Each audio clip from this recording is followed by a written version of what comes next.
संत रामपाल जी महाराज किस प्रकार से संघर्ष किया। गुरु जी सत्संग कर रहे हैं, बाहर बैठे शरारती तत्व ऊपर से पत्थर फेंकते। शुरुआती दौर कैसा था। जहाँ भैंस बांधते हैं ना वो जगह देते, करना है तो यहाँ कीजिए पाठ अपना। गुरुदेव जी खुद सेवा करते थे। मैं पाइप ले पाइप ले पीछे पीछे तो पाइप ले मैं आगे झाड़ू लगाता हूँ। तो जो आपने बताया ये बात बहुत ही अद्भुत है। एक जरूरी बात और बताना चाहते हैं आपको। अमर ग्रंथ साहिब को गुरु जी गले में लटका लेते थे। आपके पिताजी थे संत रामपाल जी महाराज। पिताजियों ने घर आना जाना बंद कर दिया। उसके बाद गुरुजियों ने लगभग घर त्याग दिया।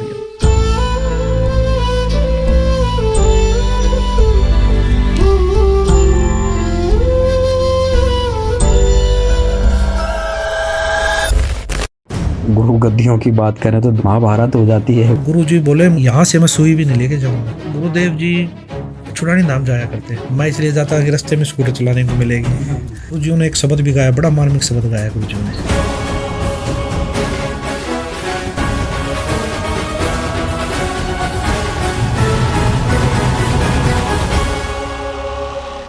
नमस्कार दर्शकों, हमारे पॉडकास्ट में आपका बहुत बहुत स्वागत है।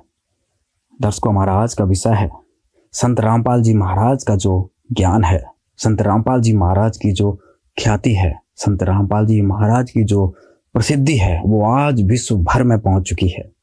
संत रामपाल जी महाराज को करोड़ों चाहने वाले हो चुके हैं।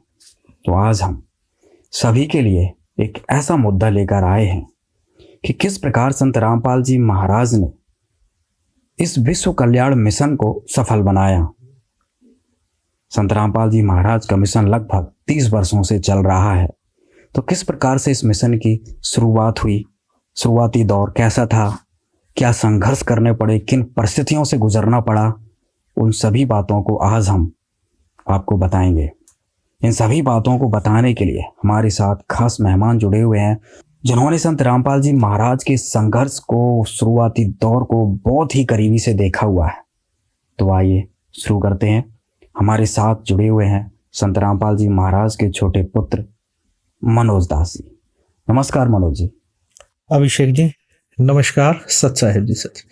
अभिषेक जी, आपके चैनल पर जितने भी आपके दर्शक हैं सभी को मेरी तरफ से नमस्कार, सत साहिब जी। सर, संत रामपाल जी महाराज के जितने भी करोड़ों चाहने वाले हैं, करोड़ों फॉलोवर्स हैं, उनके सभी के मन में एक उत्कंठा होती है कि उनके गुरुजी ने किस प्रकार से संघर्ष किया, शुरुआती दौर कैसा था।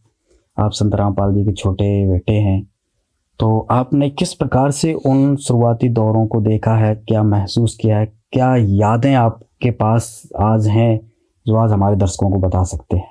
अभिषेक जी, सबसे पहले मैं आपके चैनल के माध्यम से बताना चाहूँगा कि यह हमारा सबसे बड़ा सौभाग्य है। मेरे भाई बहनों का, मेरे परिवार का सबसे बड़ा सौभाग्य है कि हम संत रामपाल जी महाराज जी के घर में हमारा जन्म हुआ और संत रामपाल जी महाराज जी के परिवार में हम पैदा हुए। ये हमारा सबसे बड़ा सौभाग्य है जी। हमारे परिवार में दादाजी श्री नंदलाल जी, दादी जी श्रीमती इंद्रो देवी जी, और गुरुदेव जी 2 भाई और 4 बहनें, यानी कि मेरी 4 बुआ और मेरे चाचा जी और गुरुदेव जी हुए। और हमारे परिवार में हम 4 भाई बहन हैं। 2 मेरी बहन है, एक मेरे बड़े भाई साहब है, एक मैं हूँ, सबसे छोटा मैं हूँ परिवार में। सर, अब आपसे हम उस शुरुआती दौर के बारे में जानना चाहते हैं। कब संत रामपाल जी महाराज ने नाम दीक्षा ली। संत रामपाल जी महाराज आपके पिता थे, अचानक वो आपके गुरु बन गए, आप भगवान मानने लगे। वो शुरुआती दौर कैसे आपने देखा, एक बार आप बताइए। अभिषेक जी, मैं बताना चाहूँगा, जब मैं छोटा था तब से देखता था। मेरी उम्र लगभग 5-6 साल की थी। पीछे की चीज़ों को याद करता हूँ तो संत रामपाल जी महाराज जी ने 1988 में स्वामी रामदेवानंद जी महाराज जी से नाम दीक्षा ली जी। नाम दीक्षा लेने के बाद काफ़ी साधु संतों का घर में आना जाना हमारे हो गया। तो काफ़ी संख्या में साधु संत आते थे। तो 1-1, 2-2 दिन का सत्संग होता था। अच्छा। तो उसमें संत रामपाल जी महाराज जी जो साधु संत आते थे उनको लेके आना, उनको छोड़ के आना, बस स्टैंड से लेके आना, या फिर जहाँ वो रहते थे, जिस भी आश्रम में कुटिया में रहते थे, वहाँ से लेके आना, छोड़ के आना। कई साधु संत जैसे अगर चलने की अवस्था में नहीं होते तो उनको, उनके लिए भी व्यवस्था करना, संत अच्छा। रामपाल जी महाराज जी करते थे। अच्छा। जब वो साधु संत घर में आते थे तो वहाँ पर रात को सत्संग होता था, तो उनके रहने की व्यवस्था, सर्दी होती तो गर्म पानी की व्यवस्था, हर प्रकार की व्यवस्था पिताजी करते थे। अच्छा। जो व्यवस्था करते थे तो हम देखते थे। मेरे भाई बहन, मेरी मम्मी, सभी मिलके सेवाएं करते थे वहाँ। तो उनके लिए खाना बनाना, उनके लिए उनको खाना खिलाना, लंगर लगाना वहाँ पर, पूरी पंडा उसकी व्यवस्था करना, तो लंगर में खाना खिलाना। और उसके बाद वो इतने रहते तो उनको रात को सोने की, सर्दी होती तो रात को रजाई गदेले की व्यवस्था, यानी कि सारी व्यवस्था गुरुदेव जी करते थे। घर पे ही करते थे। घर पे ही करते थे वो चीज़ें। तो उसके बाद हमने ये चीज़ें, हमें वहाँ सीखने को मिली। ये प्रेरणा हमें गुरुदेव जी से ही मिली कि भाई कोई भी साधु संत आए, कोई भगत आए तो उसको किस प्रकार उनके साथ व्यवहार करना चाहिए, उनकी कैसे सेवा करनी चाहिए। ये चीज़ें हमें बचपन से ही मिली हैं सीखने को और देखने को। जी सर, उस समय आपका बचपना था, तो उम्र के साथ बढ़ते बढ़ते आपने किस प्रकार से और संत रामपाल जी महाराज का जो मिशन चला, आगे बढ़ा, किस प्रकार से और देखा, कुछ यादें हों वो बताइए सर दर्शकों को। सन 1988 में संत रामपाल जी महाराज जी ने नाम दीक्षा ली। उसके बाद गुरुदेव जी, उनके साथ में जो अधिकारी थे, संत रामपाल जी महाराज जेई की पोस्ट पे नौकरी करते थे, तो उनके साथ जो अधिकारी थे उनको भी समझाते, और उनके साथ और भी जो कर्मचारी होते उनको भी समझाते, परमात्मा का तत्व ज्ञान समझाते, और स्वामी राम देवानंद जी महाराज जी के पास जाकर उनको नाम दीक्षा दिलाते। अच्छा। मैंने ये चीज़ें काफ़ी देखी है कि गुरुदेव जी, संत रामपाल जी जैसे घर से चलते, कई बार मुझे भी उनके साथ जाने का सौभाग्य प्राप्त होता, क्योंकि मैं बच्चा था, छोटा था। तो कई बार छुट्टी होती मेरी, तो मैं जिद कर लेता है इस चीज़ की, मैं पापा साथ चलूँगा। मैं तो पिताजी साथ लेके जाते। अच्छा। उस समय हम जैसे रोहतक रहते थे, हम रोहतक रहने लगे थे, तो वहाँ पर मकान है अपना, तो वहाँ पर मैं जिद कर लेता। तो वहीं ड्यूटी थी गुरु, जो कि 20-30-40 किलोमीटर दूर ड्यूटी होती, तो गुरु जी अपनी बाइक पे बैठा के आगे मुझे साथ लेके जाते जी। तो मैं देखता था गुरुदेव जी वहाँ तक भी अपनी भक्ति करते जाते थे। हाँ, मैंने देखा कि गुरु जी बैठे हैं, तो मैं जैसे बोलता चलता, तो गुरुदेव जी मुझे भी बोलते, मंत्र कर। अच्छा। मैं बाइक पे बैठा, मंत्र, प्रथम मंत्र मिला हुआ था। आपको कब नाम दीक्षा प्राप्त हुई? मुझे 1989 में नाम दीक्षा प्राप्त हुई। उस समय मैंने स्वामी रामदेव जी महाराज जी से नाम दीक्षा ली। अच्छा। गुरु जियों ने पूरे परिवार को, दादा गुरुदेव जी है स्वामी रामदेव जी महाराज, उनसे नाम दीक्षा दिलाई। अच्छा, पहले संत रामपाल जी खुद नाम दीक्षा लेके आए, फिर आपके पूरे परिवार को नाम दीक्षा दिलाई? पूरे परिवार को दादा गुरुदेव जी से नाम दीक्षा दिलाई। अच्छा अच्छा। पिताजी बोलते मंत्र करो, मंत्र करते हुए चलो वहां तक। अच्छा। मैं तेज बोलने लग जाता मंत्र। और पिताजी भी साथ में, बोले ऐसे बोलो, पिताजी भी साथ में करते, मैं बोलने लग जाता। कई बार भाई बच्चा था, अटक जाता भाई भक्ति करते करते, पिताजी वहीं से फिर रिपीट करवाते, नहीं ऐसे नहीं, ऐसे करो, गुरुदेव जी ने ऐसे बताया, ऐसे करो। मैं देखता था सुमन करते रहते थे। मैंने कहा अपनी भक्ति जहाँ से स्टार्ट हुई वहाँ से चलते, और अपने जहाँ पर ड्यूटी थी वहाँ तक पहुँच गए। जैसे गुरुजो की नहर महकमे में ड्यूटी थी, तो वहाँ गए, तो वहाँ जाने के बाद भी देखते थे गुरुजी, जैसे देखते, सारा वर्क देखते, काम देखते, वहाँ क्या चल रहा है, कैसे क्या, सारी चीज़ें देखकर फिर गुरुजी क्या करते हैं, जो वहाँ पर बेलदार होते, जो वहाँ पर कर्मचारी काम कर रहे होते हैं, जो लेबर काम कर रही होती वहाँ, उनको भी ज्ञान समझाते बैठा के। अच्छा। उनका लंच टाइम हुआ, वैसे हुआ, उनको पास बैठाते और उनको परमात्मा का ज्ञान समझाते। तो मतलब गुरुदेव जी मैंने जहाँ भी देखा वहाँ कोशिश करते हैं कि ज़्यादा से ज़्यादा ये तत्व ज्ञान, ये परमात्मा का ज्ञान समझाएं। अब हमें ज्ञान हुआ इसका कि भक्ति कौन सी करनी चाहिए, तो अब पता लगा हमें वो तत्व ज्ञान। लेकिन उस समय बचपना था, उस समय तो यह लगता था चलो गुरुजी बोल रहे हैं, गुरुजी कुछ बता रहे हैं, तो पहले यही लगता था कि भक्ति के बारे में बता रहे हैं, कुछ कबीर परमात्मा के बारे में बता रहे हैं, तो ये लगता था उसमें। लेकिन अब आज पता लगा कि वो गुरुदेव जी तत्व ज्ञान समझा रहे थे उनको। तो गुरुदेव जी क्या करते थे, उनको अपने साथ दादा गुरुजी के पास लेके जाते थे। अपने खर्चे पे, अपने किराए पर। हम्म कोई गाड़ी बुक कर ली, हम्म अपनी बाइक पे बिठा के, हैं, तो ऐसे गुरुजी अपने खर्चे से लेके जाते थे और नाम दीक्षा दिलाते थे। रामदेवानंद जी महाराज जी से नाम दीक्षा दिलाते थे। तो नाम दीक्षा दिलाने के लिए जैसे गुरुदेव जी, स्वामी रामदेवानंद जी महाराज जी तो छुड़ानी धाम आते।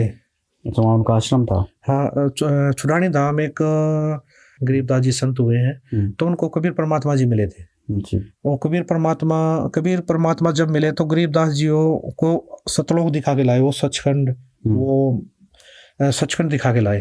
तो वो दिखाने के बाद जो जो चीजें उन्होंने देखी वो सारी अपने ग्रंथ साहिब में लिखी, जिसकी वाणी 3 दिन चलती है। तो वो अमर ग्रंथ साहिब गरीबदास जी ने वो लिखवाया। तो वो 3 दिन का पाठ चलता है वहाँ पर।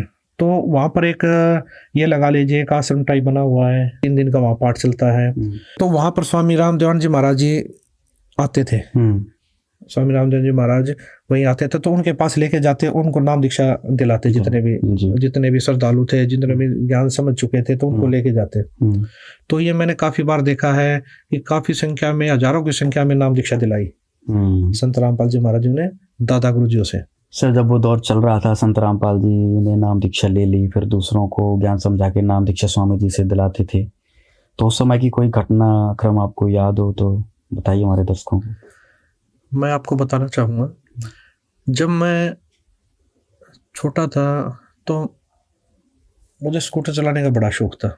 अच्छा अच्छा। गुरुजियों के पास स्कूटर थी, चेतक स्कूटर, पिताजी के पास। तो जैसे पिताजी आते तो माते साथ स्कूटर पे बैठ जाता। अच्छा। हाँ, तो बड़ा शौक था मुझे।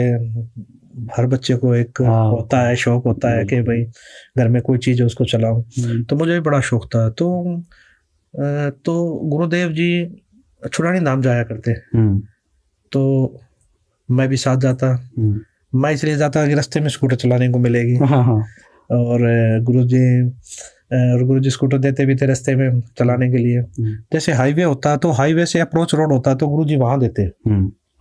जैसे हम जाते हैं रोहतक से चलते हैं दिल्ली की तरफ, तो रास्ते में सापला आता है एक छोटी सी तहसील, तो वहां से अप्रोच रोड जाता है छुड़ानी धाम के लिए।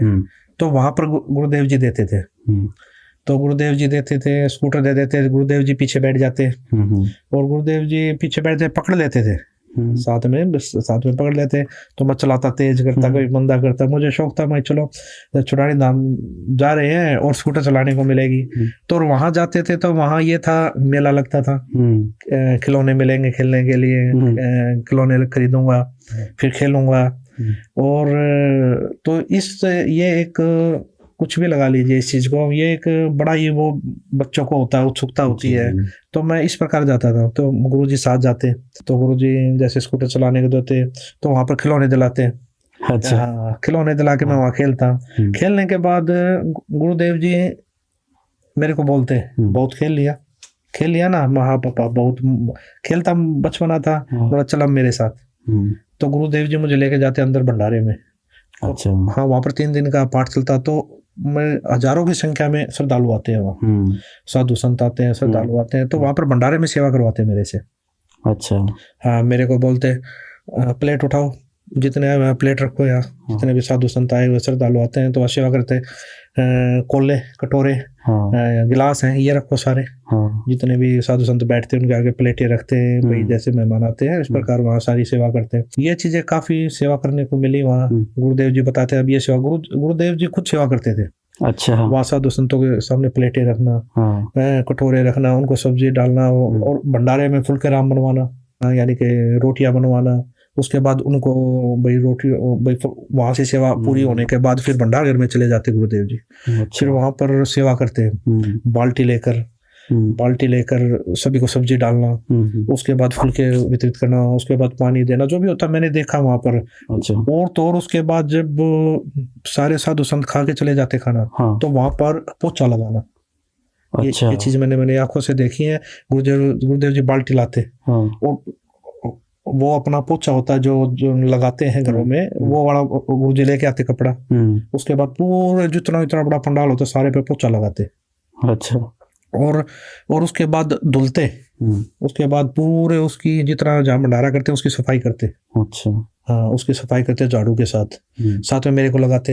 अच्छा। हाँ, ये ले, जैसे पानी था, पाइप, हाँ। पाइप ले पीछे पीछे, तो पाइप ले, मैं आगे झाड़ू लगाता हूँ। अच्छा, ये चीजें मैंने देखी है गुरुजी। संत रामपाल जी वहाँ खुद सफाई करते थे? खुद सफाई करते थे, खुद ये चीजें करते थे। और सफाई करते थे किस, ये लगा लीजिए, जेई की पोस्ट पे होते हुए, एक अधिकारी के पोस्ट पे होते हुए मैंने ये चीजें देखी है कि गुरुदेव जी खुद अपने हाथों से सारी चीजें करते थे। बहुत बड़ी बात है। और एक बात और बताना चाहूँगा अभिषेक जी, एक बार हम चुरानी धाम में गए हुए थे, तो 3 दिन का समागम था, मध्य वाला दिन था, तो सवेरे 5-6 बजे की बातें हैं, हजारों की संख्या में साधु संत आए हुए, श्रद्धालु आए हुए, तो वहां पर सीवर चौक हो गया सारा। अच्छा। लैट्रिन बाथरूमों का सारा सीवर चौक हो गया, जाम हो गया, पानी भर गया।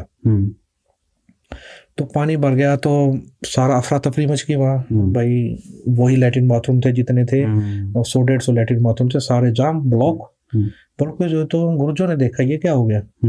तो गुरुजी, मैं वहाँ खड़ा देख रहा है, गुरुजी वहाँ पर डंडा पड़े थे, डंडा लेके आए, फट्टी लेके आए और सीवरों की सफाई करने लगे।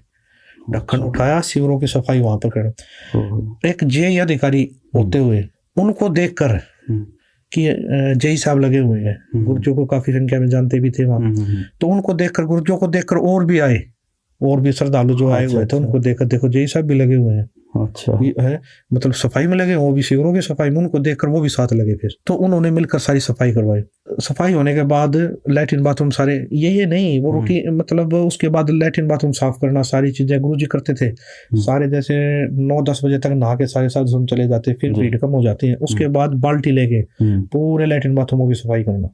ये चीजें मैंने खुद अपनी आंखों से देखी है। ये चीजें सेवा भाव भी हमें देखनी है, के भी प्रेरणा स्रोत संत रामपाल जी महाराज जी हैं। एक बात और बताना चाहता हूँ, एक बार हम छुड़ानी धाम गए हुए थे, तो जैसे आश्रम में जाते हैं, मंदिर में जाते हैं अंदर, तो उससे पहले कच्चा था। इधर वो लगी हुई थी, नल लगे हुए थे, टूटियां लगी हुई थी पानी की, पैर हाथ धो के अंदर जाते थे, तो वहां पर कच्चा था। तो क्या था, वहां पर बहुत ज्यादा कीचड़ हो गया, पैरों पे मिट्टी लग के आई, पैर धोए, उसके बाद फिर चले, तो वहां बहुत ज्यादा जैसे दलदल टाइप हो गया, तो वही पैर लेके अंदर जा रहे, तो गुरुजियों ने देखा ये तो भाई गंदगी जा रही है आश्रम में। तो गुरुजियों ने क्या करा, एक डंडी लेके आए, उसका वाइपर बना, उसके आगे बोरी लगाई और वहां से सफाई करने लगे, पूरी उसके वाइपर के साथ पूरी सफाई की वहां पर। हाँ, वो जैसे था तो वहां पर पूरी सफाई की, तो पूरी सफाई करते रहे, मैं भी देख रहा, मैं भी तो गुरुजी ने बुलाया मेरे को, इधर सफाई कर, वाइपर लगाया। हाँ, जब तक जितने श्रद्धालु जा रहे हैं, ये गंदगी नहीं रहनी चाहिए, सफाई करो इसकी, बेटा सेवा करो यहाँ पर। तो उसके बाद मैं भी लग गया सेवा करने। तो मैं बच्चा था, बचपना में भाग भाग के कर रहा, वाइपर लेके इधर से उधर भाग रहा, वो लगे फिर उधर एक बच्चा खेल की तरह। लेकिन मुझे क्या पता था, गुरुदेव जी हमारे कर्म बना रहे हैं, मेरे कर्म बना रहे हैं, मुझे सेवा सिखा रहे हैं, सेवा भाव दे रहे हैं, या सेवा दे रहे हैं मेरे को। संत रामपाल जी महाराज पिताजी ने हमें बचपन से ही सेवा भाव सिखाया है। जब हम देखते थे तो घर पे भी सत्संग होते थे, वहां पर सेवा करते थे। उसके बाद छुड़ानी धाम जाते थे हम, तो वहां पर भी पूरा परिवार सेवा करता था। भंडारे में सेवा करना, पंडाल में सेवा करना, तो हर जगह पूरा परिवार सेवा करता था वहां। तो यही सेवा भाव पूरे परिवार को संत रामपाल जी महाराज जी ने हमें सिखाया है। आज भी हमारा पूरा परिवार सेवा करता है। मेरी माता जी भंडार घर में फुल्का बनवाना हो,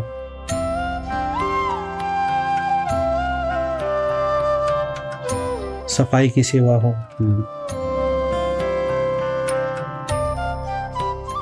या फिर खाना फुल्के बनवाने की सेवा हो,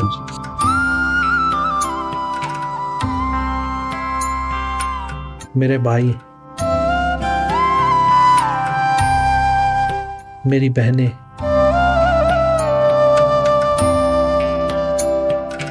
हम आज अपना बहुत बड़ा सौभाग्य मानते हैं। आज भी हम संगत में सेवा करते हैं।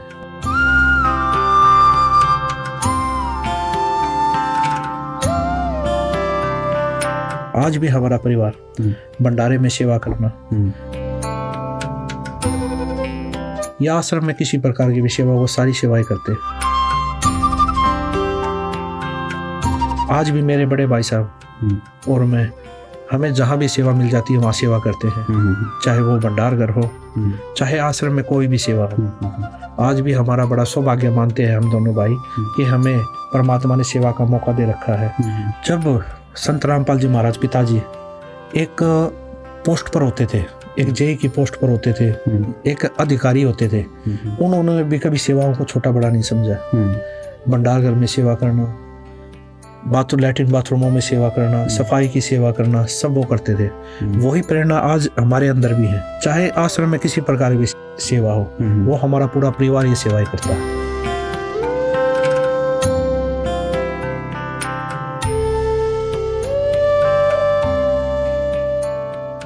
और हम अपने आप को ये भी नहीं मानते कि हम संत रामपाल जी महाराज जी के परिवार से हैं, तो हम ये सेवाएं नहीं करेंगे। तो हमारे अंदर आज भी ये चीजें है नहीं कि हम कोई भी ये सेवा छोटी है, ये सेवा बड़ी है। तो हम सभी सेवाएं करते हैं और ये सभी प्रेरणा हमें संत रामपाल जी महाराज जी से मिली। अच्छा सर, बचपन में कुछ और याद हो? संत रामपाल जी महाराज सब पाठ करने जाते थे, आप जब वो घर से ड्यूटी से आते थे, तो इस प्रकार की कुछ और याद जुड़ी हो उनसे रिलेटेड, आपको याद हो, बताएं एक बार। अभिषेक जी, एक बार की बात है, गुरुदेव जी, पिताजी ड्यूटी से आए, जब मैं छोटा था, ड्यूटी से अपनी बाइक से आए, तो बाइक लगा दी, तो मैंने देख लिया पापा जी आ गए, तो मैं पापा भाई आते था तो मैं चिपटता था पापा आ गए। अच्छा। और मैं भाग के बाइक पे बैठ गया, तो मैं खेलने लग गया। तो पिताजी बोलकर नीचे 2-4 मिनट बोला, सभी को ठीक हो, मम्मी से, भाई से, बहनों से, सभी से मिलकर। तो 2-3 मिनट में गुरुजी ऊपर चले जाते थे। अच्छा। तो ऊपर चले गए। ऊपर क्या था, हमारा रोहतक में मकान है, तो मकान है, उसके ऊपर एक कमरा बना हुआ है। तो वहां पर चले गए गुरुजी वहां चले जाते थे। वहां जाके गुरुजी अपनी भक्ति करते थे। अच्छा। सिर्फ 2-4 मिनट ही टाइम देते थे नीचे, पूछा सब ठीक हो, बातचीत छोटी मोटी हुई, जो बस 5 मिनट में सारी बातें करके गुरुजी ऊपर चले जाते। तो उसके बाद मम्मी, मैं बाहर खेल रहा था, मम्मी अंदर से बाहर आई, बोले आपके पापा आ गए, आपके पिताजी आ गए, पापा आ गए। पता लगा, हाँ पापा आ गए, देखो ये बाइक रही, मैं खेल रहा हूँ, हाँ पता लग गया, मिल लिया मैं, यानी कि मेरा था मिल लिया पापा से। बोला अच्छा। बोला पहले पानी दे के आओ, और फिर मैं चाय बना रही हूँ, फिर चाय दे के आई ऊपर। अच्छा। तो मैं पानी लेके गया, पहले पानी दे के आया, तो उसके बाद दोबारा 10-15 मिनट लगी, फिर मैं चाय ले गया पिताजी के लिए ऊपर। तो मैं क्या देखता हूँ, तो वहाँ दरवाजा जैसे थोड़ा ऐसे कर देते हैं, बंद ना करते हुए ढाल देते हैं थोड़ा। तो मैंने क्या किया, मैं तो अपनी मस्ती में लेके कप और वो ट्रे में गया, भागा, हाथ में ट्रे थी, गेट खोला, थोड़ा ट्रे के साथ, कोई पैर के साथ थोड़ा गेट खोला एकदम। तो मैं क्या देख रहा हूँ, गुरुदेव जी बैठे हुए हैं, एक रूम था ना, नीचे बैठे हैं और रिकॉर्ड कर रहे हैं, कैसेट रिकॉर्ड कर रहे हैं। तो कैसेट जैसे अपने आप ही रिकॉर्डिंग पे लगा रखा, अपने आप ही बोल रहे हैं, शब्द बोल रहे हैं, अपने आप ही जैसे सत्संग कर रहे थे। तो मैंने दरवाजा खटखट किया, तो गुरुजन ने देखा भाई चाय आ गई, गुरुजन ने बंद कर दिया बोलते। तो ये चीजें मैं कई बार देखता था। हाँ, तो एक बार देखा जैसे गुरुदेव जी रिकॉर्डिंग कर रहे हैं, तो उसके बाद एक रिकॉर्डर था, टेप रिकॉर्ड टाइप, वो रिकॉर्ड, तो एक और रखा, उसमें से फिर उसमें रिकॉर्ड करे कैसेटों में। अच्छा। तो ये चीजें मैं देखता था। तो गुरुजी रिकॉर्डिंग करके फिर वो कैसेट फ्री में देते थे, कैसेट बना के फिर फ्री में देते। हाँ, गुरुजी बनाते थे वहाँ कैसेट ला के रिकॉर्ड। पहले तो सत्संग करते, उसके बाद जैसे शब्द गाते, सत्संग रिकॉर्ड करते, फिर कैसेट बनाते, फिर मैंने देखा फ्री में देते थे गुरुजी। फिर मैंने देखा वहाँ पर, मैं एक बार जैसे मार्केट में गया था, मैं गुरुजी के साथ मार्केट रोहतक शहर में जाता, तो वहाँ पर फ्री में कैसेट देते थे गुरुजी। किसी के पास बैठ के समझा के बोला। उसके बाद वो क्यों, वो टाइम आदमी है, दुकानदार है, कम दे पाता। अच्छा। मैंने खुद देखा है। तो एक बढ़िया थे, हम गए वहाँ, तो गुरुजी बैठ गए उनके पास जाकर। तो गुरुजी के बढ़िया के पास तो वैसे टाइम नहीं, दुकानदार के पास तो कभी कोई ग्राहक आ रहा है, कभी कोई 10 मिनट समझाया, फिर उठ के सामान देने चला गया। तो गुरुजी क्या करते हैं, बोला ये कैसेट है, ये आप सुन लीजिए। अच्छा, मतलब दिन भर ड्यूटी करते, शाम को आकर कैसेट रिकॉर्ड करते, उसके बाद फिर प्रचार के लिए कैसेट देते। 5-10 मिनट के बाद फिर वो चला जाता, यानी वो चीजें नहीं हो पाती, वो समझ नहीं पाता है, कैसे समझ पाता 5-10 मिनट में परमात्मा का तत्व। तो वो कैसेट देते, गुरुजी फ्री में बांटते थे। और एक बार गुरुजी ने क्या बुक बनवा के लाए गुरुदेव जी। ये छोटे जैसे छोटी बुक होती है, हाँ। मंत्र कार्ड वगैरह, उसके बाद संध्या आरती रामायणी सत्संग सारी चीजें, तो वो भी गुरुजी अपने ही पैसों से बनवा के लाते, और जो नए श्रद्धालु थे उनको फ्री में देते गुरुजी, उनको फ्री में देते बिल्कुल। तो उसके बाद क्या करते भाई, हम तो बच्चे थे, खेलते रहते, तो गुरुदेव जी जैसे शाम को ऊपर होते, फिर बुलाते सबको, ऊपर आओ। क्यों? ऊपर से देखते थे खेल रहे हैं, तो शाम को भाई 5 बजे ऊपर बुलाते हैं, तो आरती मंत्र करवाते हैं, यानी कि एक जगत के हिसाब से कहे तो परमात्मा की स्तुति करवाते, भक्ति करवाते, अच्छा, मंत्र करवाते। मेरी मम्मी से पूछते हैं, हाँ इन्होंने मंत्र किए? बोले जी कुछ नहीं किए, खेल रहे हैं तो सारा दिन के। अच्छा, हाँ। तो गुरुजी बुलाते, ऊपर बैठाते, मंत्र करो, आरती करो, संध्या आरती करवाते, मंत्र करवाते। और जब 1-1.5 घंटा हो जाता, उसके बाद फिर भाग लेते हम। अच्छा है, गुरुजी को पापा अब तो होगी, आरती भी होगी, संध्या आरती होगी। हाँ, तब गुरुजी कहते ठीक है अब जाओ। अच्छा। तो गुरुजी इस प्रकार भक्ति भी करवाते थे। सर वो दौर चल ही रहा था, आपने इतनी सारी बातें बताई, तो बहुत ही अनसुनी बातें हैं और बहुत ही रोचक बातें हैं। ऐसा कोई पल हो जब आपका स्कूल के समय का कोई ऐसी यादगार हो, संत रामपाल जी से जुड़ी हो, आपको याद हो, वो हमारे दर्शकों को बताना चाहेंगे? जब मैं छोटा था तो एक बार मैं स्कूल के लिए तैयार हो रहा था, स्कूल जाने के लिए तैयारी कर ली, ड्रेस वैस पहन ली, तो पिताजी ऊपर एक रूम है, हमारा मकान है, उसके ऊपर रूम है, उस रूम से नीचे आए, मैं बोले कहाँ की तैयारी है? मैं बोला पिताजी पापा जी स्कूल जा रहा हूँ मैं। तो पिताजी बोले अच्छा स्कूल की तैयारी है? माँ जी। मैं बोला चलो दादा गुरुजी के पास चलोगे? मैं बड़ा खुश हुआ, माँ स्कूल से छुट्टी लगेंगे और दादा गुरुजी के पास जाएंगे।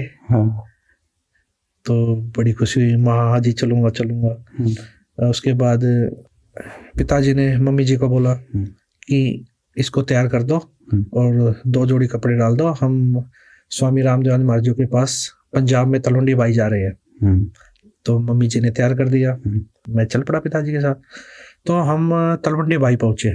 उस समय आना जाना क्या साधन से करते थे? उस समय बस से गए थे, उस समय संत रामपाल जी और बस से आना जाना करते थे। अच्छा, संत रामपाल जी बस से गए थे? जी हाँ, मैं और पिताजी संत रामपाल जी महाराज बस से तलवंडी बाई पहुंचे।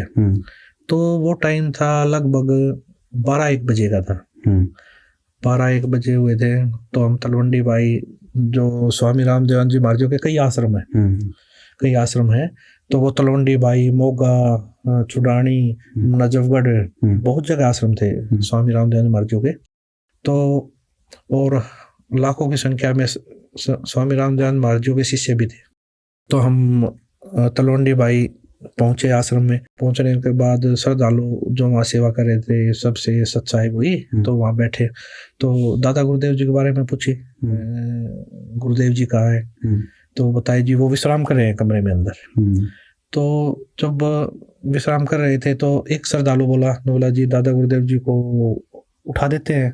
तो गुरुजी ने मना कर दिया, नहीं, गुरुदेव जी को सोने दो, जब उठेंगे ना तब मिल लेंगे। ठीक है। तो हम गुरुदेव जी और दादा गुरुदेव जी का कमरा था, उससे बाहर बैठ गए।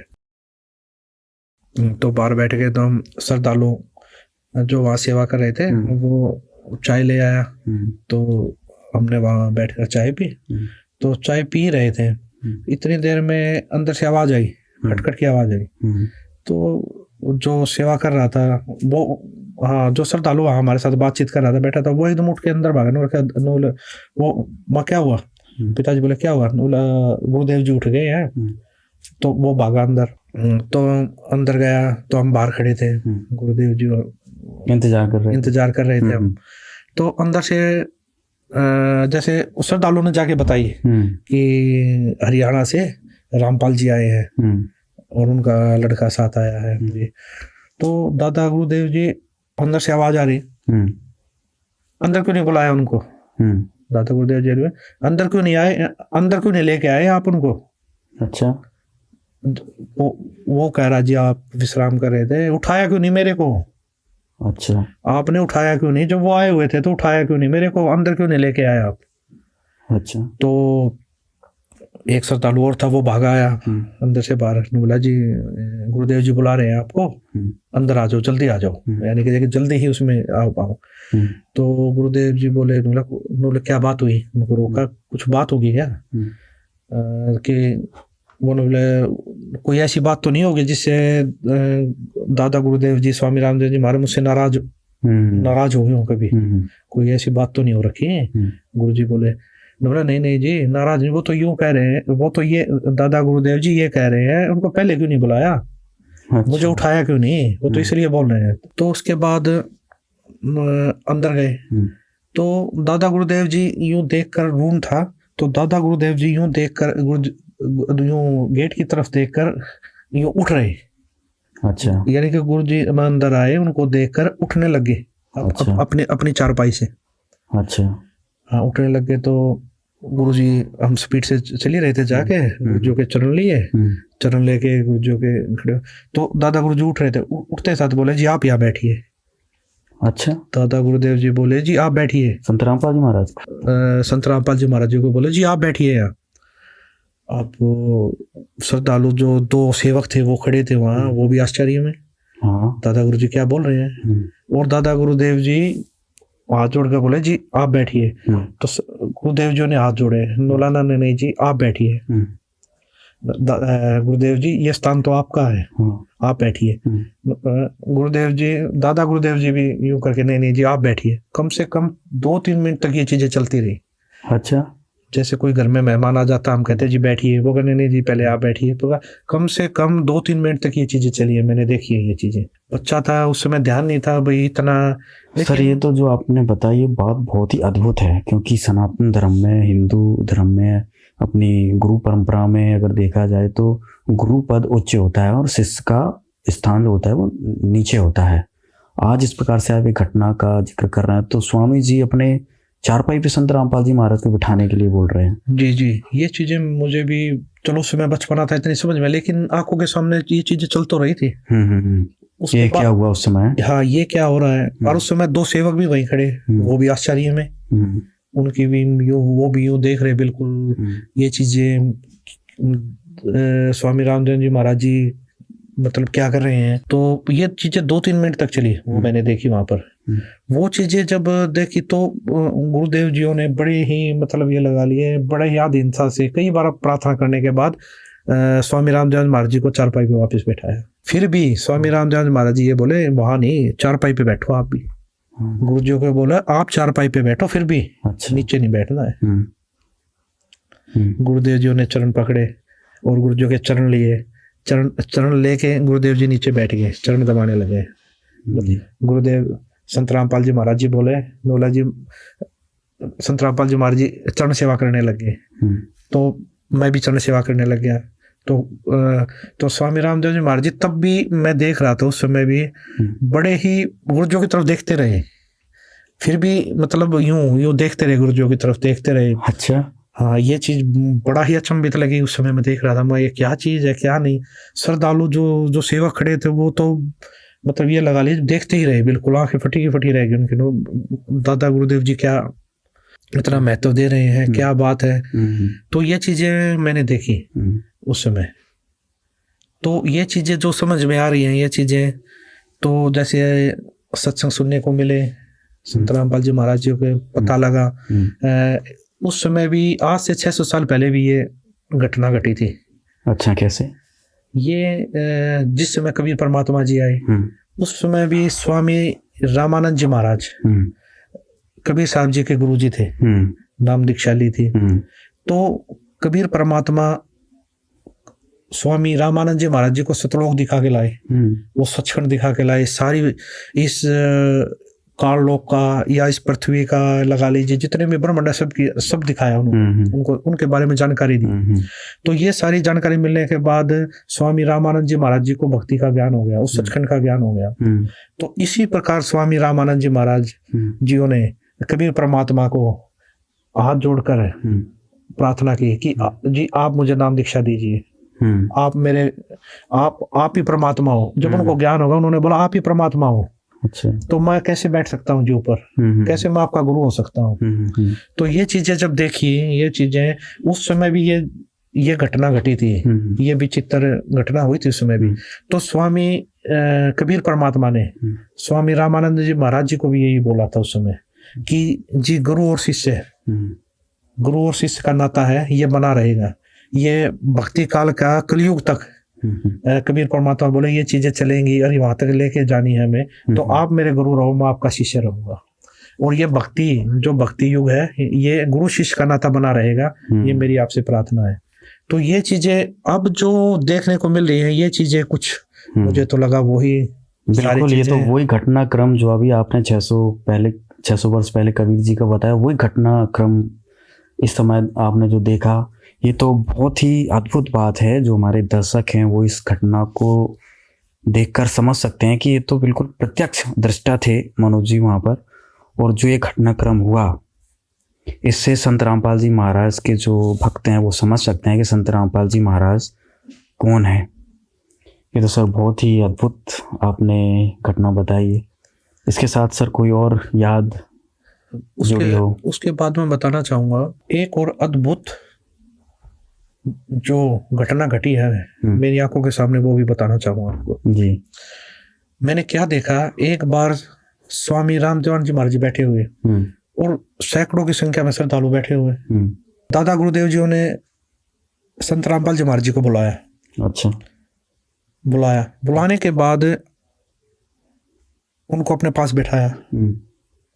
अपने पास बैठा के स्वामी रामदेवानंद जी महाराज जी बोले, जितने भी श्रद्धालु वहां बैठे हुए थे, आज के बाद संत रामपाल जी महाराज जी नाम दीक्षा देंगे सभी को। अच्छा जी, मैं नाम दीक्षा नहीं दूंगा आज के बाद, संत रामपाल जी महाराज जी नाम दीक्षा देंगे। और आगे जो भी नाम दीक्षा लेगा वो संत रामपाल जी महाराज जी से नाम दीक्षा ले। अच्छा।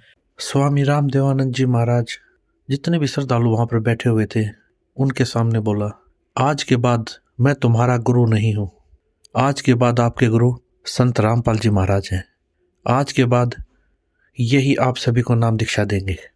और तो और सबसे विचित्र बात, जिन्होंने मेरे से भी नाम दीक्षा ले रखी है, हाँ, वो दोबारा संत रामपाल जी महाराज जी से नाम दीक्षा ले। अच्छा। ये चीज मैंने अपनी आंखों से देखी, कानों से सुनी। अच्छा। और वहां पर सैकड़ों की संख्या में भगत बैठे थे, उन्होंने भी सुनी। इतना कहकर स्वामी रामदेवानंद जी महाराज जी ने संत रामपाल जी महाराज जी की तरफ देखा और बोले, संत रामपाल जी, आप जी के बराबर इस पृथ्वी पर कोई संत नहीं होगा। और ये चीज एक बार नहीं कही स्वामी रामदेवानंद जी में, दादा गुरुदेव जी ने ये कम से कम सैकड़ों बार बोला है। अच्छा। ये चीजें जहां भी जैसे छुडानी धाम में भी बोला। हाँ। छुडानी धाम में तो क्या था, नाम दीक्षा लेने के लिए आए श्रद्धालु, दादा गुरुदेव जी बैठे हुए थे। तो गुरुदेव जी बैठे थे, तो गुरुदेव जी ने बोला, जो सेवक थे, संत रामपाल जी को बुला के लाओ। तो गुरुदेव जी साइड वाले रूम में थे, उसमें श्रद्धालुओं को समझा रहे थे, जो नए भगत थे उनको तत्व ज्ञान बता रहे थे। तो दादा गुरुदेव जी ने बुलाया संत रामपाल जी, और बुला लिया था कि सेवक गए, वो बोले जी दादा गुरुदेव जी बुला रहे हैं, गुरुदेव जी बुला रहे हैं। जब गुरु जी आए तो स्वामी जी ने हाथ जोड़ के बोला, आप इनको नाम दीक्षा दीजिए। अच्छा जी, आप इनको नाम उपदेश दीजिए। तो ये चीज मैंने अपनी आंखों से देखी है, एक बार नहीं सैकड़ों बार ये दादा गुरुदेव जी ने बोला है। ये बातें लगभग 1994 की है अभिषेक जी।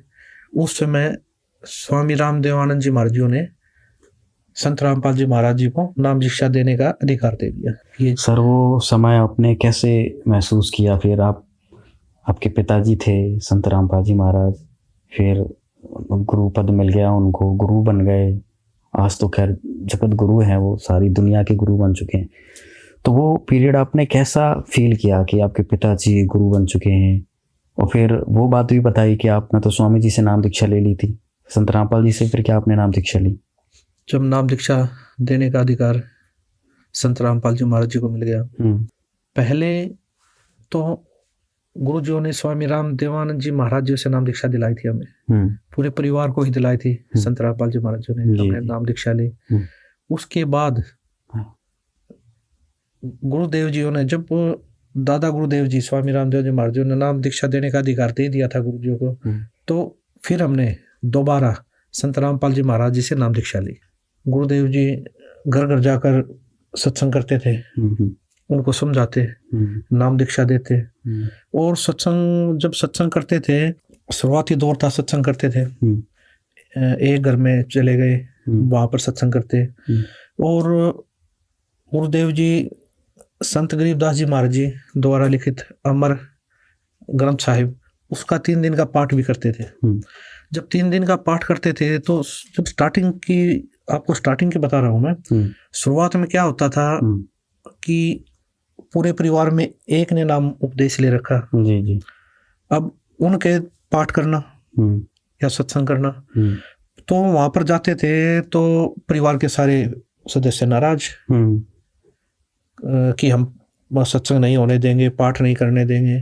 उनका विरोध, उनको जाके समझाते, भाई पाठ करने से ये लाभ होंगे, पाठ करने से तुम्हारे घर में लाभ होंगे, बरकत होगी, ये यज्ञ होते हैं, 5 यज्ञ होंगे आपके घर में, और इन्हीं यज्ञों से आपको लाभ होगा।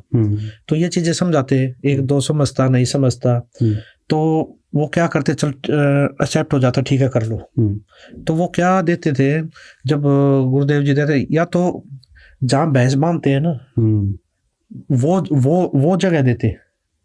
अच्छा, करना है तो यहाँ कीजिए पाठ अपना, जो भी करना चाहते हो एक तरफ करो। या फिर जहाँ पर अपना तूड़ा डलता है, यानी कि पशुओं का चारा डलता है, वो वाली जगह देते। अच्छा, गुरुदेव जी को स्टार्टिंग का संघर्ष था, कोई समझ नहीं पाता, इन चीजों को समझ नहीं रहा था। गुरुदेव जी क्या बताना चाहते हैं, संत रामपाल जी महाराज क्या चीज बताना चाह रहे हैं, क्या चीज देना चाह रहे हैं। तो परिवार का एक सदस्य नाम ले रहा था तो ऑटोमेटिक संघर्ष होना था। बाकी के अगर 6 सदस्य है तो 5 नाराज। तो ऐसी जगह देते थे। तो वहां पर गुरुजी अपने हाथों से जाले उतारते, अपने हाथों से पानी से सफाई करते। और काफी जगह कच्चे मकान होते, तो वहां पर खुद वो करना, सफाई करना, लिपवाना, सारी चीजें करनी। और वहां पर दरबार साहब सजाना, तख्त लेके आए किसी पड़ोसी का मांग कर, अच्छा, उसके ऊपर मंजी साहब लगाना, उसके ऊपर रुमाले ढकना, उसके ऊपर दरबार साहब सजाना, पूरा गुरुजी अपने हाथों से करते थे।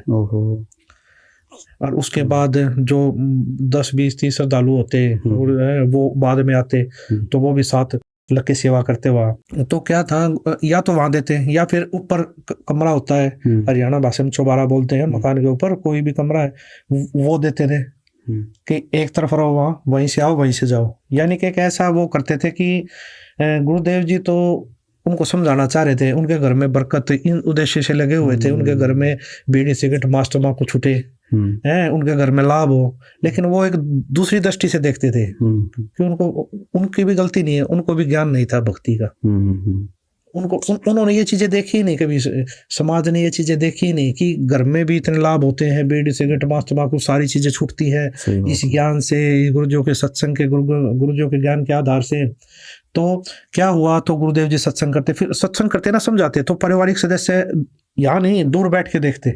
अच्छा, कोई दूर से बैठा बैठा बीड़ी पी रहा है, ओक्का पी रहा, देखता क्या है, मतलब महाराज जी आए क्या कह रहे हैं, ऐसा क्या बता रहे हैं। तो गुरु जी सत्संग करते तो पहले दिन सत्संग करते, पहले वाली रात को जैसे दूर बैठ के सुन रहे हैं, कि लाउड स्पीकर लगा देते, तो बैठे बैठे दूर सुनते, कोई आदमी पड़ोसी भाई बात तो बढ़िया बता रहा है, गुरु जी को बोलते बात तो अच्छी बता रहे हैं महाराज जी। तो अगला दिन क्या करते, अगला दिन सत्संग होता ना, 10-20 आदमी जुड़ते, वहां के बैठ जाते सत्संग में। अच्छा, तो वो सुनते, उनमें से फिर 2-3 नाम भी ले लेते, उनको समझ में आ जाता। तो इसी प्रकार संख्या थोड़ी बढ़ती, क्यों, फिर उस घर में लाभ देखते, फिर उनके घर की बरकत देखते भी, बीड़ी सिगरेट छोड़ दिया सभी बच्चों ने, दारू पीनी छोड़ दी परिवार के सदस्यों ने, उसके बाद घर में इनको इतना लाभ हो रहा है, इतने जो घर में जो बीमारियां थी वो सब ठीक हो गई, किसी प्रकार की कोई कैंसर की बीमारी है या कोई भी भयंकर से भयंकर बीमारी, वो सारी ठीक हो रही है। तो ये लाभ देखकर जगत के लोग बहुत जुड़ने लगे कि भाई महाराज जी आए थे, सत्संग किया, और आते हैं ये, इन्होंने संत रामपाल जी महाराज से नाम दीक्षा ले रखी है। तो जगत के जो लोग थे वो बहुत ज्यादा जुड़ने लगे, वो भी पाठ करवाने लगे आहिस्ता आहिस्ता। तो ये चीजें काफी मतलब ये चीजें चली स्टार्टिंग में। तो ये चीजें चलने के बाद गुरुजियों के फिर हजारों में संख्या हुई, भक्तों के नाम दीक्षा ले, फिर लाखों में संख्या होगी, आज करोड़ों में संख्या है गुरुजियों की। बिल्कुल। इसके बीच में एक बात और बताना चाहूंगा, जब गुरुजी शुरू में स्टार्टिंग का संघर्ष करते थे उस समय पे हमने देखा है तो गुरुजी सत्संग कर रहे हैं, गाँव में शरारती तत्व होते हैं, वो क्या करते हैं, गुरुजी सत्संग कर रहे हैं, बाहर बैठे भाई आंगन में बाहर, तो क्या करते हैं, शरारती तत्व ऊपर से पत्थर फेंकते। अच्छा। शरारती तत्व पत्थर फेंकते, वो डिस्टर्ब करते ज्यादा से ज्यादा। तो वो बताते हैं जो श्रद्धालु बैठे जी ऐसे ऐसे, तो गुरुजी तब भी यही बोलते थे, बोले बेटा पहले तुम भी ऐसे थे। जो श्रद्धालु बैठे थे बोला तुम भी ऐसे ही थे पहले, जब तक तुमको ज्ञान समझ में नहीं आया है तो तुम भी यही सोचते थे हमारे बारे में, यही चीजें करते थे। और जब वो समझ जाएंगे, वो भी तुम्हारे भाई हैं, अगर वो भी उनको भी जब ये ज्ञान समझ में आ जाएगा वो भी तुम्हारी तरह बैठेंगे यहाँ के। अच्छा, मतलब किसी प्रकार से विरोध नहीं करते थे? विरोध नहीं करते थे गुरुदेव जी, बिल्कुल ये नहीं कहते थे भाई उनको कहो जाके बोलो या ना, गुरुजी मना कर देते, नहीं, उनको अपना काम करने दो, मैं अपना काम कर रहा हूँ। अच्छा। भक्तों को थोड़ा गुस्सा होता, जो ऐसे कैसे कर दिया, ऐसे कैसे वो कर रहे हैं, मतलब तो गुरुजी मना कर देते, नहीं झगड़ा नहीं करना है, वो अनजान है, उनको ज्ञान नहीं है अभी इस चीज का। तो ये चीजें काफी बार हुई। और ये एक चीज और देखने को मिली, ये एक जगह नहीं कई जगह हो जाती थी। तो उसके बाद वही जो पत्थर फेंकते थे, पता नहीं होता पत्थर फेंक के भागे, वो आके बताते थे जब उनको समझ में आती थी। फिर वो सत्संग पता लग गया उनको, सत्संग कहीं सुना, तब आके मैंने खुद देखा है गुरुजियों के आगे हाथ जोड़ते हुए, बोला जी हमें माफ कर दो। गुरुजी बोले क्या हो गया भाई? बोला जी हम आप आते थे ना हमारे इस गाँव में, हम पत्थर फेंका करते आपके ऊपर। आज वो हाथ जोड़े बैठे थे गुरुदेव जी के आगे, और गुरुदेव जी उनको उठकर गले लगा रहे हैं। गुरुजी हम लोग कोई बात नहीं भाई, कोई बात नहीं बेटा, आज आपको समझ में आ गई ये चीजें, तो आज हमारे साथ लग के आप परमात्मा का ज्ञान हो गया आपको। वो रोते, मैंने रोते हुए देखा उनको कि जी हमसे बहुत बड़ी गलती होगी। क्यों? उनको तो ज्ञान समझ में आ गया, भक्ति समझ में आ गई थी कि एक संत को सताने का, दुख देने का क्या दर्द होता है। और गुरुजी फिर भी माफ करते, कोई बात नहीं बेटा, तो आप भी हमारे बच्चे, उस समय तुम अनजान थे, आज आपको ये चीजें समझ में आ गई, ज्ञान समझ में आ गया। बहुत कठिनाइयों से दौर गुजरा है वो, गुरुजियों ने बहुत संघर्ष किया है। तो अभिषेक जी एक शुरुआती दौर की एक बात और बताऊंगा मैं आपको जी। गुरुदेव जी जब पाठ स्टार्ट हुए तो गुरुदेव जी के पास स्कूटर थी, चेतक स्कूटर, तो उसी पर सारी सामग्री लेके जाते थे। अच्छा। जैसे लाउड स्पीकर हुआ, एम्पलीफायर हुआ, बैटरी हुई, उसके बाद राशन का सामान हुआ, उसके बाद सामग्री हुई, पाठ की सामग्री, वो सारी चीज गुरुदेव जी स्कूटर पे लेके जाते थे। तो सारा सामान खरीद कर अमर ग्रंथ साहिब को गुरुजी गले में लटका लेते थे, गले में ऐसे डाल के बटा ऐसे लटका लेते, क्यों अनादर ना हो। अच्छा। कहीं इधर रखें, पीछे रखें ना, सारा सामान स्कूटर पे एडजस्ट कर लेते थे, स्कूटर पे ही रखकर, और फिर स्कूटर लेके जाते थे गुरुदेव जी, फिर अगले घर में पहुंचते थे। और तो ये बातें मैं शुरुआती दौर की बता रहा हूँ, जब शुरुआत गुरुदेव ने कम से कम काफी सालों तक ऐसे संघर्ष किया। तो ये चीजें क्या थी उस समय जब गुरुदेव जी लेके जाते थे, स्कूटर लेके पहुंच गए भाई, तो एक नया भगत जहाँ पाठ होता हुआ आता, तो वहाँ गुरुदेव जी उसके ऊपर ज्यादा खर्च नहीं होने देते थे। एक नया भगत, गरीब भगत होते, उनका सिर्फ 500-700 हज़ार तक ही खर्चा नहीं देते थे। बाकी जो एक्स्ट्रा खर्चा हो, कम से कम 3-4-5 हज़ार का खर्चा आ जाता था। तो वो गुरुदेव जी अपनी तरफ से करते थे, यानी कि अपनी सैलरी से करते थे गुरुदेव जी। अच्छा। गुरुदेव जी 70 से 75% अपनी सैलरी से दान करते थे गुरुदेव जी। ओहो, अच्छा। 70-75% दान करते थे गुरुदेव जी अपनी सैलरी से। वो कैसे? इस प्रकार सारा खर्चा गुरु जी करते थे, उनका सिर्फ 500-700 हज़ार। वो किस लिए? कि एक बार जुड़ जाएंगे, एक बार इनके घर में लाभ होने लग जाए। परमात्मा का भी विधान है कि कुछ करोगे तभी पाओगे। तो एक बार शुरुआत गुरुदेव जी करवाना चाहते थे इस चीज से। मतलब धार्मिक क्रियाओं को करने के लिए, धर्म बढ़ाने के लिए -0 से शुरू किया हुआ, -0 से। तो उनके घर में बरकत होती है, यानी कि लाभ चालू हो जाते हैं। क्यों? यज्ञ हुए हैं पांचों, पूर्ण संत आए हैं, उसके बाद भंडारा पाया, इतने भगत आए उन्होंने भंडारा पाया, हवन यज्ञ चली, तो ये सारी चीजें होती थी, तो उनके घर में लाभ होते तो उनके पड़ोसी देखते, रिश्तेदार देखते ये चीजें, भाई इनके घर में इतना लाभ कैसे हो रहा है। उनको पता लगा, उन्होंने संत रामपाल जी महाराज से नाम दीक्षा ले रखी है। तो वो भी उत्सुक होते, तो वो भी पाठ करवाते, तो वो भी सत्संग करवाते, पहले सत्संगों में जाते। फिर इस प्रकार गुरुदेव जी का मार्ग बढ़ा, -0 से बढ़ा है गुरुदेव जी ने ये मार्ग। सत्संग पाठ ज्यादा होने लगे, उसके बाद गुरुजियों ने लगभग घर त्याग दिया। गुरुजियों ने, पिताजियों ने घर आना जाना बंद कर दिया। अच्छा। आजीविका साधन सैलरी थी, तो वो अब बंद हो गई थी। तो मम्मी को बड़ी चिंता हुई इस चीज के लिए कि अब कैसे खर्चा चलेगा। जी बिल्कुल। और कैसे परवरिश होगी बच्चों की। तो मम्मी जी ने क्या किया, मेरे मामा जी को बुलाया। अच्छा। मेरे मामा जी आए, मेरे मामा जी को बताया मम्मी जी ने कि ऐसे ऐसे बच्चों के पिताजियों ने तो आना बंद कर दिया, और कैसे चलेगा, खर्चा कैसे चलेगा, इनकी परवरिश कैसे होगी। तो मामा जी ने सुनी ये सारी बातें। तो मामा जी, गुरु जी सत्संग कर रहे थे एक जगह, तो वहां पर गए मामा जी। मामा जी गए तो मामा जी जाके राम राम की, राम राम जी।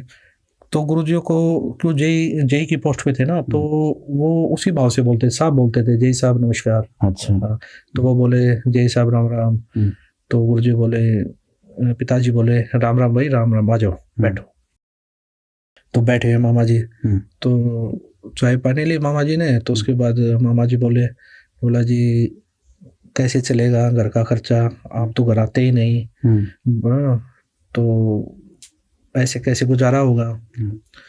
तो गुरुजियों ने उनकी तरफ देखा।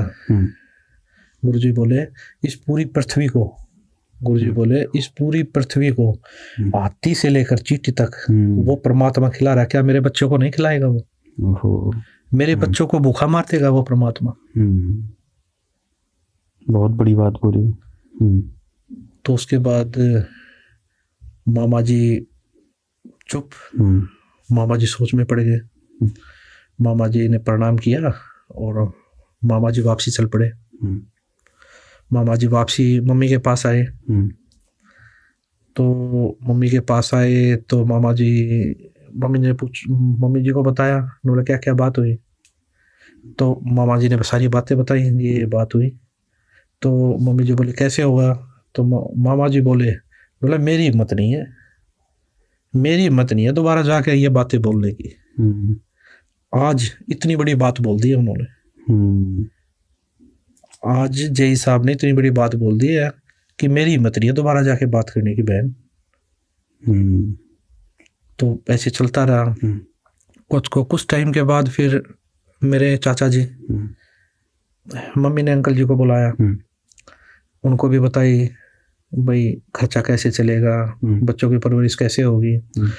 ये चीजें देखकर अंकल जी ये सारी बातें सुनकर फिर वो गुरुजियों के पास गए। गुरुजियों के पास जाकर बोले जी आप सत्संग में जाते हो, भाई सत्संग में जाते हो आते हो, कोई बात नहीं, घर पे भी आ जाया करो, और नौकरी चलती रहेगी, और सारा नौकरी चलती रहेगी, और बच्चों की भी परवरिश होती रहेगी। तो ये चीजें सुनकर गुरुजी बोले, महेंद्र अगर मैं आज मर जाता तब उन बच्चों की परवरिश कौन करता? अच्छा। आज मैं मर जाता तब उन बच्चों की परवरिश कौन करता? आज मैं जिस भगवान के शरण में लगा हूं ना, वो पूर्ण परमात्मा है, वो उनकी भी परवरिश करेंगे और उनकी जीवन रक्षा भी करेंगे। वो पूर्ण परमात्मा है, वो ऐसा भगवान है। गुरुजी बोले महेंद्र अब उस सच्चे सरकार की नौकरी करेंगे। अब नौकरी बहुत कर ली, इस झूठी सरकार की नौकरी बहुत कर ली। अच्छा। अब सच्चे सरकार की नौकरी करेंगे। अब ज्ञान हो गया उस सच्चे सरकार की नौकरी का, अब नौकरी उसकी करेंगे। अब झूठे सरकार की नौकरी मुझसे नहीं होगी भाई। और आप कह रहे हो कि बच्चों का गुजारा कैसे होगा। फिर गुरुजी बोले महेंद्र जाके बोल दियो उनको, और उससे अच्छा गुजारा चलेगा उनका। अंकल जी ने बताया, गुरुजियों ने एक शब्द भी गाया, बड़ा मार्मिक शब्द गाया गुरुजियों ने। अच्छा। वो शब्द गाकर फिर गुरुजियों ने आशीर्वाद दिया, बोला महेंद्र बोल दियो उनको, जो और है ना वहां पर है उनसे ज्यादा अच्छा गुजारा चलेगा उनका। उससे कुछ दिन के बाद मेरे बड़े भाई साहब है, उन्होंने दुकान की, उन्होंने परचून की दुकान की, और गुरुदेव जी का आशीर्वाद से, गुरुदेव जी की दया से वो दुकान ऐसी चली, वहां पर जितनी भी दुकानें जिनकी 20-20 साल की चली हुई थी, वो भी चर्चा करते थे, वो भी आश्चर्यचकित थे, इनकी इतनी अच्छी दुकान कैसे चल रही है। अच्छा। इतनी भीड़ लगती थी हमारी दुकान पे, उदाहरण था हमारी दुकान का, इतने अच्छा। कम समय में इतनी प्रोग्रेस हमने जीवन में पहली बार देखी है। तो हमारी इतनी अच्छी दुकान चली कि महीने में हम 1 से 1.5 लाख रुपए मंथली कमा रहे थे उस समय। अच्छा। 1998-1999 में संत रामपाल जी महाराज का आशीर्वाद फल गया। जी, संत रामपाल जी महाराज जी का आशीर्वाद, वो आशीर्वाद दिया हुआ गुरुजियों का, वो फल रहा था उस समय। उस समय 1 से 1.5 लाख रुपए हम कमा रहे थे उस परचून की दुकान से। और ये लाभ हमें ही नहीं, जिसने भी संत रामपाल जी महाराज से नाम दीक्षा ली, उन सभी को इसी प्रकार के लाभ हो रहे थे। किसी भी प्रकार की घर में बीमारी है, वो सब ठीक हो रही है। इसी प्रकार का किसी को भी, हम तो भगवान उसी को मानते हैं। आज ये लोग भगवान परमात्मा उसी को मानता जो सुख दे, वो सारा सुख संत रामपाल जी महाराज से नाम दीक्षा लेने के बाद मिल रहा था, हमें नहीं। आज करोड़ों की संख्या में, लाखों की संख्या में जो भगत जुड़े हुए हैं, आज उनसे आप पूछ लीजिए, वो बताते नहीं थकते, सुनने वाला थक जाता। उनके घर में इतने लाभ मिलते हैं, इतने लाभ मिले हैं गुरु जी की दया से। आप किसी भी संगत के किसी भी भगत से पूछ लीजिए, उनको आज घर में सैकड़ों लाभ मिले हैं। सर, और कुछ ऐसी बात हो संत रामपाल जी महाराज से जुड़ी उस समय हो कि घर त्याग दिया उन्होंने, नौकरी छोड़ दी और सत्संगों में बिजी हो गए, फिर और आगे फिर कैसे मिशन तेजी से आगे बढ़ा? अभिषेक जी, एक समय की बात बताता हूँ आपको। दादा गुरुदेव जी शरीर त्याग गए थे, यानी कि संत भाषा में बोले तो सतलोक चले गए थे, अपने परम धाम चले गए थे। तो उनको तो वहां से मैसेज आया तलवंडी भाई से, पंजाब से, गुरुजियों के पास, कि दादा गुरुदेव जी शरीर त्याग गए हैं। तो उनको समाधि देने की तैयारी कर रहे थे। तो मैसेज आया, शरीर त्याग गए, आप आइए। संत रामपाल जी महाराज कुछ श्रद्धालुओं को लेकर हरियाणा से गाड़ियों में बैठकर तलवंडी भाई पंजाब पहुंचे। जब वो वहां पर पहुंचे तो वहां पर तैयारी कर रहे थे दादा गुरुदेव जी को समाधि देने की। तो गुरु जी गए, वहां पर काफी महंत आए हुए थे और हजारों की संख्या में वहां पर श्रद्धालु आए हुए थे। फिर दादा गुरुदेव जी तो शरीर त्याग गए, तो उनको समाधि देने के लिए, तो वहां पर जब समाधि देने की तैयारी थी करी गई, समाधि दे दी गई। फिर समाधि देने के बाद वहां पर चर्चा, आपस में चर्चा कर रहे सारे जो बैठे, वो चर्चा हो रही।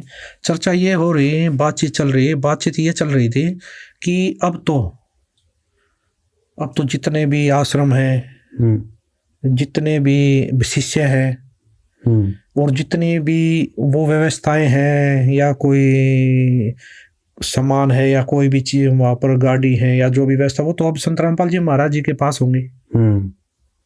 क्यों? गुरु पद संत रामपाल जी महाराज जी को मिल चुका था और नाम दीक्षा देने का अधिकार संत रामपाल जी महाराज जी को था। दादा गुरु जी ने और किसी को भी नाम दीक्षा देने का अधिकार नहीं दिया जी।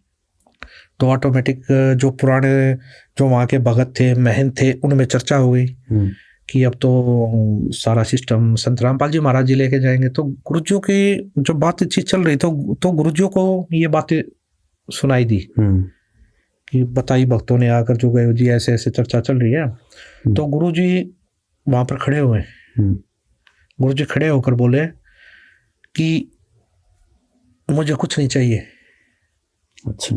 गुरु जी बोले, मुझे ना ही आश्रम चाहिए, ना ही मुझे ये नाम दीक्षा वाले जो श्रद्धालु थे वहां पर वो चाहिए, ना ही मुझे तो आपका ये जो भी है आश्रम में जो भी सामान है या गाड़ियां है, जो भी, मुझे कुछ नहीं चाहिए। गुरु जी खड़े होकर, मुझे यहाँ कुछ नहीं चाहिए आपका, सर ये तो बड़ी अद्भुत बात है, क्योंकि अगर अपन हिंदू परंपरा में देखें या गुरु गद्दी की बात करें तो जिसको गुरु गद्दी मिलती है तो सारी धन संपत्ति है या आश्रम है सब कुछ उसको ही मिलता है। जी जी जी बिल्कुल। लेकिन सही संत कह रहे हैं। रामपाल जी ने सब कुछ लेने से मना कर दिया। बिल्कुल, गुरुजी ने सब त्याग दिया वहाँ।